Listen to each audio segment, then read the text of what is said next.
Inkta, ink oa, ink nehehe, neber jer, otep, otep, otep, otep. Amon, merci de nous rejoindre dans cette nouvelle incursion, dans cette nouvelle pyramide que nous allons, toi et moi, véritablement décrypter, parce qu'en réalité, nous avons à lire sur les murs de cette pyramide les hiéroglyphes pour comprendre à travers la tradition ancestrale kamite l'essentiel des principes, des arcanes, des indices, de l'information préventive que nos ancêtres nous ont laissé. Donc tu as pour mission, j'ai pour mission, nous avons pour mission pour Kama, la renaissance de Kama, et cela passe par ta mission existentielle, parce que mission plus mission donne véritablement vision. Et donc ici, je vais commencer par te dire, est-ce que tu sais que la promesse est une entité?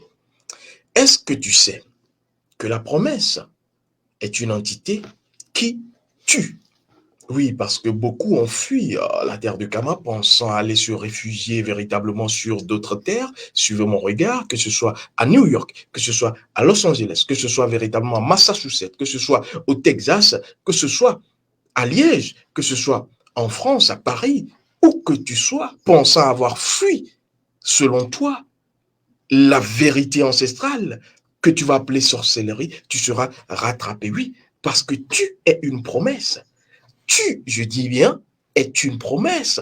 Je suis une promesse. Et donc, si tu t'es incarné, c'est parce que tu as promis, ici et maintenant, faire quelque chose. Si tu t'es incarné dans cette famille, c'est parce que tu as promis, dans cette famille, depuis le monde, j'ai envie de dire, principiel, promis, faire, accomplir quelque chose. Et tant que tu ne le sais pas, tu as beau fuir, tu seras rattrapé. Je te pose une simple question. Toi qui me regardes, qui a créé, parce qu'il y a eu un mention scientifique de la religion, le premier ancêtre de ta famille? Laissons ça de côté. Tu soulèves une pierre, un caillou, une roche, tu vois un scorpion. D'où vient le scorpion? Mettons ça de côté. Je vais simplement te dire que si ton premier ancêtre a, pour que la famille que tu as aujourd'hui comme nom de famille, tu portes un nom, soit véritablement famille Tantampion ou famille Kodjokucha, cette famille, pour qu'elle puisse être famille matérialisée, a dû avoir un accord avec le monde principiel, le monde que tu vas appeler monde spirituel. Or, on sait que c'est le monde spirituel qui gouverne le monde physique. On a vu beaucoup de personnes fuir leur famille, brûler des choses dans leur famille, ce qui a permis véritablement d'être ancré. Le socle brûlé parce qu'à la faveur de ce qu'on va appeler les religions aujourd'hui abrahamiques, on vous dira cracher, brûler tout ce qui sera ancestral. Attention, tu pourras aller, j'ai envie de dire, au fin fond de l'univers, tu pourras aller te mettre, véritablement, ils disent qu'ils ont marché sur la Lune, tu seras rattrapé, chicoté, fouetté, mis à pied, véritablement parce que tu as foulé ton premier principe. Et ici, je vais te dire, tu as une promesse et je vais te dévoiler le principe premier de la promesse. Et donc, toi qui es Schumacher pour moi, hein, parce que oui, nous avons une communauté de Schumacher et tu le sais, tu fais partie des Schumacher. Si tu es abonné, si tu suis nos formations, tu es forcément, et comme je le dis, je suis ouvert, tu es dans ce que je vais appeler le cercle fermé et ouvert à la fois des Schumacher. Et donc, je salue tous les Schumacher disséminés un peu partout dans le monde, hein, que ce soit sur la terre d'Europe, sur la terre de l'oncle Sam, hein, aux USA, sur la terre véritablement d'Afrique, je vous salue. Et donc, ici, je vais te dire, pourquoi est-ce qu'on dit la promesse est une dette? Tu as déjà entendu ça. Promise never fail. La promesse ne tombe jamais, si tu veux que je traduise de façon littérale. La promesse est lancée. Quand tu promets ou quand tu es une promesse, c'est quoi? C'est un phallus qui a enceinté.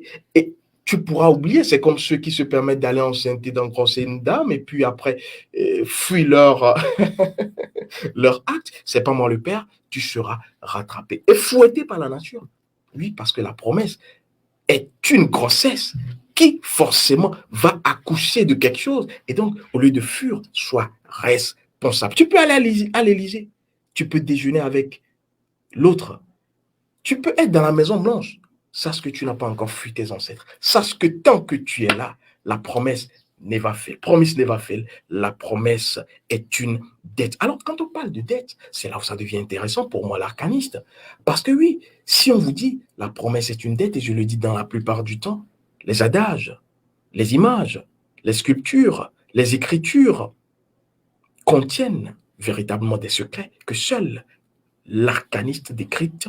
Tu dois comprendre que si on parle de dette pour la promesse, c'est parce que quand tu promets, toi, cher Schumacher, non seulement tu promets selon toi aux hommes, mais tu promets à la nature ce que l'autre naïvement appellera Dieu, tu promets aux forces, voilà, de la nature, au pouvoir et puissance de la nature. Et donc, à chaque promesse, ce n'est pas toi seul qui agis. C'est ainsi une convocation des forces pour agir avec toi. Et donc, tu dois faire attention, parce que nos ancêtres connaissaient véritablement le principe, je dirais, premier de la promesse.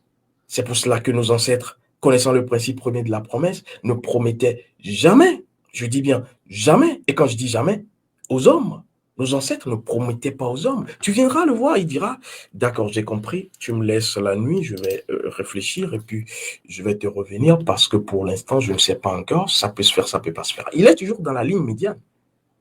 Mais oui, aujourd'hui, toi qui te dis civilisé, toi qui te dis moderne, tu promets, tu promets, tu promets à coup, j'ai envie de dire, de propagande, à coup véritablement pour te faire le... Mais fais attention, parce que si nos ancêtres ne promettaient pas aux hommes, mais promettaient simplement aux forces, aux dieux, aux héros, c'est parce qu'ils avaient compris quelque chose. Et c'est ce que je vais te permettre de comprendre, parce que la promesse, chaque promesse, tue. Et donc, tu dois savoir que le principe premier de la promesse, je vais te le dévoiler, c'est le sacrifice. Chaque promesse est un sacrifice. Et qui parle de sacrifice parle d'un pacte, d'un accord entre le monde visible et le monde invisible. Et qui parle de pacte parle de sang. Et qui parle de sang parle d'âme. Et là, je t'amène à savoir que chaque promesse est un sacrifice d'une partie de ton âme. À chaque fois que tu promets, tu sacrifies une partie de ton âme. Et donc, c'est ce que nos ancêtres avaient compris. Oui, quand je parle de promesses, je parle également du fait de jurer. Je parle également du fait de prêter serment. Et donc, nos ancêtres ne vont pas promettre à qui? Aux hommes, parce qu'ils ont compris le principe premier, parce que quand tu promets, tu es dans le sacrifice d'une partie de ton âme. Combien de fois as-tu promis? Tu as sacrifié une partie de ton âme. Et c'est ainsi que tu agis sur ton sang, que tu souilles à travers ton âme. Et donc, beaucoup de personnes, à travers les ères, nos ancêtres la plupart du temps, vont être dans la célébration des fêtes traditionnelles. Mais est-ce que tu comprends pourquoi est-ce que nos ancêtres étaient dans ce qu'on va appeler les fêtes traditionnelles? Ça existe encore aujourd'hui. On vous parlera de la fête des ignames, fête saisonnière. On vous parlera de la fête du haricot, la fête. Oui. Et ce que tu dois savoir, c'est que nos ancêtres étaient dans un accord, voilà, dans une promesse avec des génies tutélaires, des forces de la nature, pour leur permettre d'avoir véritablement ignames, haricots et autres. Et donc, les forces dans ce pacte sont tenues de leur faire. Et c'est ça la promesse. Ce qu'ils ont demandé, nos ancêtres. Et donc, à la récolte, les premières récoltes, gare à toi, gare à toi. Parce que ce qui va être dit, c'est que les premières récoltes, une partie sera dédiée aux forces de la nature. Et donc, c'est ce qu'on va appeler aujourd'hui les cérémonies, les fêtes traditionnelles de tel, pour que les forces de la nature, les génies tutélaires, avec qui nos ancêtres étaient en promesse, puissent prendre d'abord leur part, leur première part, comme Atoum au lever du soleil, et le reste, vous pouvez manger. Mais gare à toi, si tu dévances les ancêtres, je ne dévance pas les ancêtres, tu dévances en allant prendre un morceau d'igname ou une cuillerée d'haricots avant qu'on fasse cette cérémonie. Et donc, aujourd'hui dans les familles, il y a eu beaucoup de promesses. Même si vous ne savez pas, cela ne voudra pas dire qu'il n'y a pas eu de promesses. Toutes les familles kamites, je vous le dis aujourd'hui, toutes les familles africaines kamites découlent d'une promesse. Mais quelle est ta promesse? Tu ne pourras le savoir qu'à travers toi-même, ton âme. Et donc, c'est de là que vont découler les maladies. Parce qu'on ignore qui on est dans la famille, oui, On ignore la promesse qui a été faite par le premier ancêtre de sa famille, qui a promis véritablement à cette force nétérique de la nature, ça peut être la foudre, ça peut être véritablement la terre. Oui, tout est animé, tout vit, tout est principe, tout est énergie, tout est esprit. Et donc, le premier ancêtre de ta famille a eu à être dans cette promesse pour que la famille ne soit pas décimée, pour que la famille puisse avancer. Mais aujourd'hui, tu te dis religieux, je n'ai rien contre, va à l'église, mais n'oublie pas qui tu es. Parce que, en l'oubliant, c'est ce qui va entraîner quoi? Maladie. C'est ce qui va entraîner quoi? Folie. C'est ce qui va entraîner quoi? Décès. C'est ce qui va également entraîner des personnes qui sont stériles, infertiles. On les voit. Beaucoup de femmes dans les églises, je le dis, cherchant qui? Un époux, un homme. Qui t'a dit que c'est à l'église qu'il y a les hommes? Mais pendant ce temps, quand tu sors, tu vois des hommes, non? Pourquoi est-ce que tu ne te mets pas véritablement en état pour justement être une femme au foyer? C'est parce que tant que tu vas courir en oubliant, en crachant sur tes ancêtres, tu seras dans cet état. Réveille-toi. Et donc, en manquant cette promesse, on aura toute situation de sécheresse, conflictuelle, divorce, fausse couche. Oui. Et donc, tant que la promesse n'a pas été, parce que vous avez mangé la part des dieux, tant que la promesse n'a pas été tenue, tu seras toujours dans ce état. C'est pour cela que nos ancêtres ayant compris que quand on promet, il y a deux mondes qui sont ainsi véritablement en destin. Oui, le premier monde destiné, c'est le monde des hommes. Et c'est l'erreur que tu fais tous les jours. Promettre à, je t'achèterai une voiture. Oui, je te ferai véritablement, j'ai envie de dire, construire une maison. Oui. Et ensuite, qu'est-ce qu'on fait? La plupart du temps, on ne tient pas. Est-ce que tu penses que c'est toi qui n'as pas tenu la promesse ou parce que tu ne connaissais pas le principe premier de la promesse, qui est le sacrifice? Et donc, nos ancêtres ne vont pas promettre aux hommes parce que nos ancêtres ont vite compris que les hommes sont la plupart du temps, parce que la majorité est dans l'ignorance, les hommes sont la plupart du temps pas reconnaissants. Les hommes ne sont pas reconnaissants. Et donc, pour ne pas être dans le piège de la promesse, nos ancêtres vont faire quoi?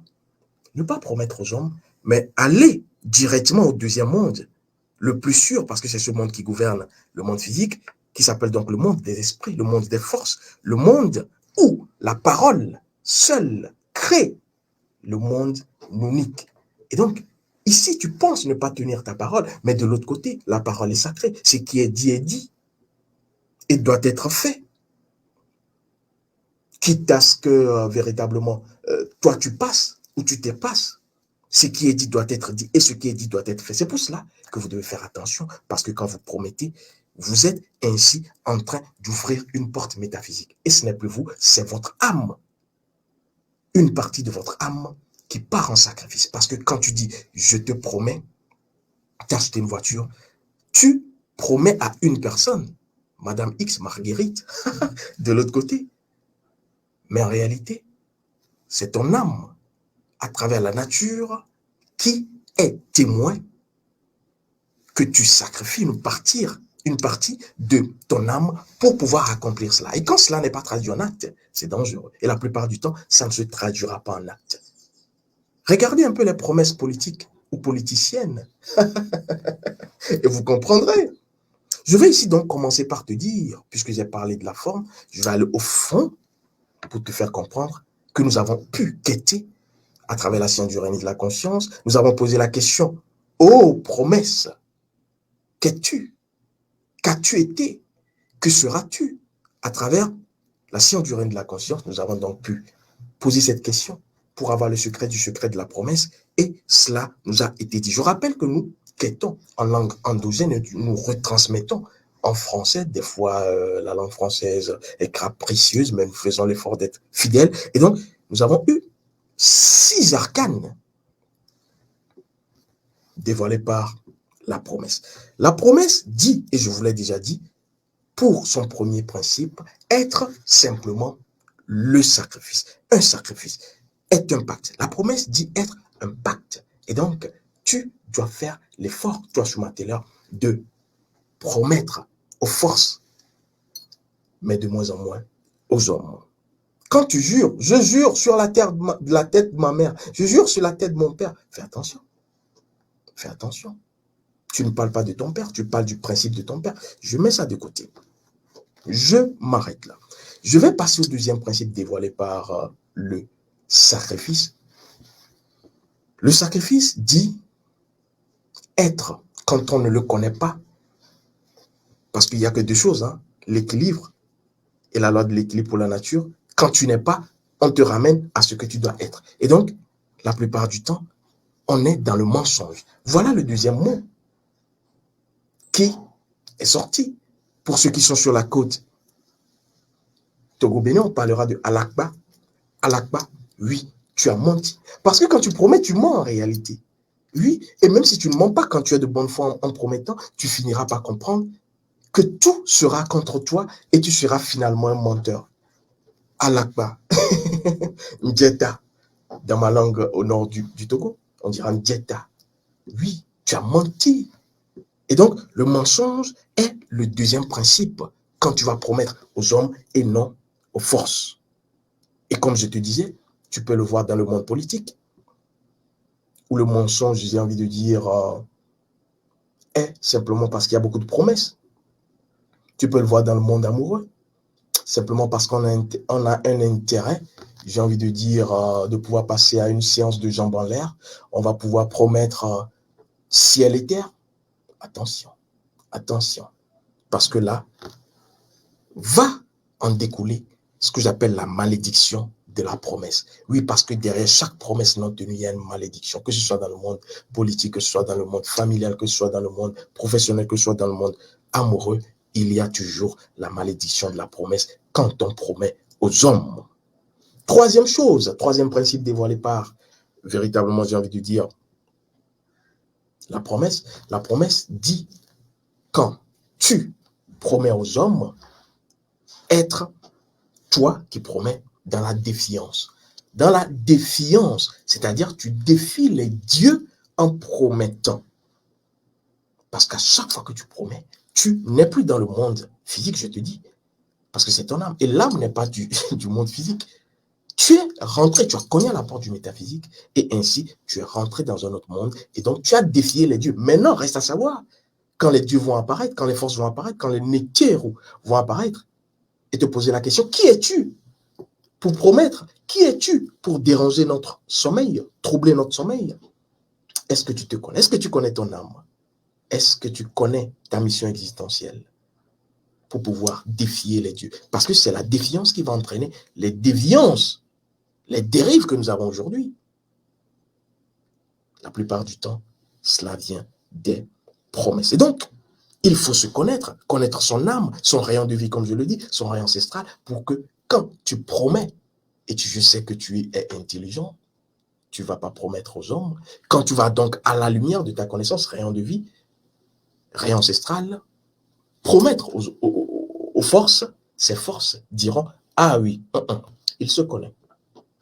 Donnons-lui parce qu'on sait qu'il va tenir parole. La nature ne donne qu'à ceux qui se connaissent. La nature ne donne qu'à ceux qui reconnaissent la nature. Quatrième principe, véritablement dévoilé par la promesse, c'est la parole. Et à ce niveau, nous étions également surpris.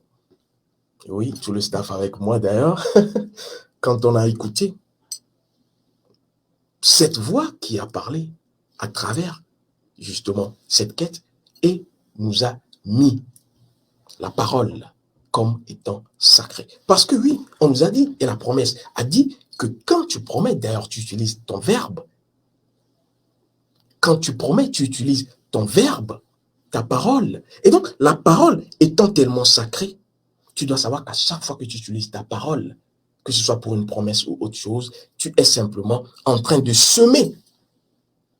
Voilà le mot qui a été, et là nous l'avons traduit fidèlement, semer sur la terre, tiens-toi bien sûr sous ma télère, des dieux. Quand tu promets, parce que tu as utilisé le verbe qui a vibré, le noun, tu as semé sur la terre des dieux. Et donc, à chaque fois que tu promets, tu sèmes sur la terre des dieux. Et donc, est-ce que tu connais, j'ai envie de dire, les paramètres pour pouvoir semer sur la terre des dieux? Si tu ne connais pas, Tu ne maîtrises pas la terre des dieux, la terre des forces, la terre des métiers. Ne promets pas. Alors, cinquième message dévoilé par la promesse elle-même. Merci aux promesses. Nous étions également surpris et frappés, saisis, parce que c'était le mot violence. Le mot violence est venu quand on a voulu comprendre. La promesse nous a dit ceci. Regardez les accidents qui se produisent. Regardez les personnes qui vont véritablement être malades. Regardez les événements atroces qui vont se produire. Simplement, c'est à cause des promesses non tenues. Parce qu'une promesse vous tient toujours. Une promesse, je le dis, vous tient et vous marquera à la culotte. Laissez les joueurs qui marquent à la culotte. Il n'y a pas mieux défenseur que la promesse. Oui, parce que coûte que coûte, la promesse doit être équilibrée, doit être tenue. Et donc, il n'y a plus de situation, il n'y a que des événements tragiques, dramatiques qui vont arriver à travers accidents, crises, maladies, sécheresse. Et c'est ainsi que la promesse va vouloir être équilibrée. Et il y a eu cette autre image qui nous a été dévoilée par la promesse elle-même, qui nous a parlé d'amputation. Oui, la plupart du temps, vous voyez des personnes amputées. Je ne parle pas physiquement, donc ne m'en voulez pas. Hein. Je parle sur le plan métaphysique. L'amputation a quelque chose à voir également avec les promesses. Je ne vais pas rentrer là-dedans. Alors, je passe au dernier point pour terminer sur véritablement ce qui a été dévoilé par la promesse, qui est une entité. Parce que l'entité, c'est quoi? L'entité, c'est une énergie qui acquiert par le cycle, la répétition, une conscience. Et comme tu le sais, désormais, cher Schumacher, tout ce qui existe est énergie, parce que tout est esprit. Et donc, tu comprends que tu crées la plupart du temps des entités sans le savoir. Et donc, la promesse est une entité qui va te prendre au cou dans toutes dans toutes les dimensions de ta vie, simplement parce que tu as promis sans savoir. Dernier point évoqué par la promesse elle-même, l'entité de la promesse, qui dit tu es, je te le dis, c'est le silence. La promesse a tenu à nous dire que quand tu promets, pas forcément aux hommes, parce que les hommes, c'est le niveau maternel, il ne faut pas promettre aux hommes. Quand tu promets aux forces néthériques, parce que tu connais ton rayon de vie, ton rayon ancestral, il faut ensuite faire quoi? De taire. Parce que c'est dans le silence que le fœtus va gester. C'est dans le silence de la nuit, de la lune, que les choses se trament pour venir au soleil, à la lumière. Et donc, faites toujours silence quand vous promettez. Suivez mon regard, sinon vous serez rattrapé. Les personnes célibataires ne sont pas loin des promesses non tenues. Je vais te raconter rapidement une histoire qui est arrivée à Agouroumountu. Tu connais le personnage Agouroumountu, hein, qui est véritablement sur cette terre de Kama, dans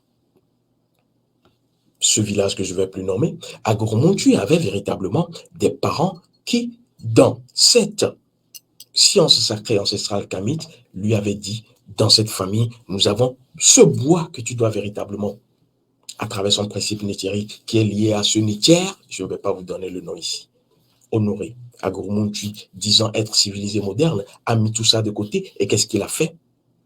Après que le père Agouroumountu et la mère Agouroumountu sont décédés, sont partis de l'autre côté, Agouroumountu a brûlé cela parce que oui, son pasteur, son gourou, oui, parce qu'il y a beaucoup de choses aujourd'hui, hein, elle lui a fait comprendre qu'en réalité, quand tu vas sur ce chemin, cette voie, tu dois mettre une croix, parce que c'est ça qui fait que tu n'évolues pas. Agouroumountu a donc passé au feu, sacrilège, abomination, ce bois sacré. 1 mois est passé, 2 mois est passé, 3 mois est passé. Dans la famille, ils ne sont pas seuls. Il n'y a pas qu'Agouroumountu, il y a les hommes, il y a les femmes. Toutes les femmes de cette famille n'ont plus trouvé d'hommes. Pour celles qui ont semblé trouver des hommes pour être en mariage, ces femmes étaient véritablement stériles. Il n'y a eu que des personnes pour les hommes qui étaient sous l'art. Oui, dans cette famille, pour les hommes, la plupart, leur argent partait véritablement dans l'alcool, les addictions, et toute la famille était décimée, au point où il n'y a qu'Agourmoutu qui restait à la fin. Agourmoutu était obligé de pouvoir aller rééquilibrer l'ordre naturel de la promesse faite par sa famille pour permettre à la nature de pouvoir, lui, laisser la vie sauve, lui qui était resté seul. Et c'est ainsi qu'Agourmoutu, en ayant de justesse sauvé la promesse, tenu la promesse de ses ancêtres, est resté en vie. Et c'est pour cela qu'aujourd'hui, j'avais à te parler d'Agourmoutu, parce qu'après cela, Agourmoutu est devenu un grand initié de sa tribu ancestrale Kamite. Je pense t'avoir tout dit, cher Choumateler, et si tu m'as compris, je sais que tu vas passer à l'action, parce qu'il y a une chose, c'est écouter. L'autre chose, c'est comprendre. L'autre chose, c'est connaître, mais ensuite, il faut décider. Tu dois décider, te connaître, connaître ton âme, connaître tes ancêtres, rayons de vie, rayons ancestrales, pour pouvoir aller à la rencontre des choses et ainsi opérer la magie à travers ton âme qui va agir et ainsi déclencher ce que l'autre appellera le bonheur. Le bonheur ne se cherche pas à l'extérieur, le bonheur est. Otep, Otep, Otep, Otep. Amon, les ancêtres ont encore parlé